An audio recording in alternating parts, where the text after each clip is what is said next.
if I could, for just a second. If somebody walked in the back door right now asking for a can of baby formula, how many of you would help? Just show by a raise of hands.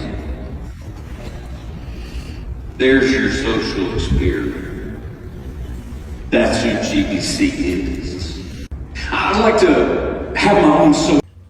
Matthew 25, verses 42 through 46. For I was hungry, and you gave me nothing to eat. I was thirsty, and you gave me nothing to drink. I was a stranger, and you did not invite me in. I needed clothes, and you did not clothe me. I was sick and in prison, and you did not look out for me. And then they will answer, Lord, when did we see you hungry or thirsty or a stranger or needing clothes or sick and in prison and did not help you? He will reply, I tell you the truth, what you did not do for the least of these, you did not do for me. And then they will go into eternal punishment, but the righteous to eternal life. Let's go to Matthew 19, where the rich man comes to Jesus, and he says, what must I do to inherit the kingdom of heaven? And when Jesus asked him, have you followed the law? And he says, yes, I follow these. In verse 21, Jesus answered, if you want to be perfect, go and sell your possessions and give to the poor, and you will have treasure in heaven, and then come and follow me. And later in Luke chapter 12, verses 33, he says, sell your possessions and give to the poor, provide purses for yourselves that will not wear out, a treasure in heaven that will not be exhausted, where no thief comes, no moth destroys. Where your treasure is, there your heart will be also. And let's go to the early church. We're going to go to Acts chapter 4. Chapter 4, verse 32, that says, all believers were of one heart and one mind. No one claimed that any possession was his own. They shared everything they had.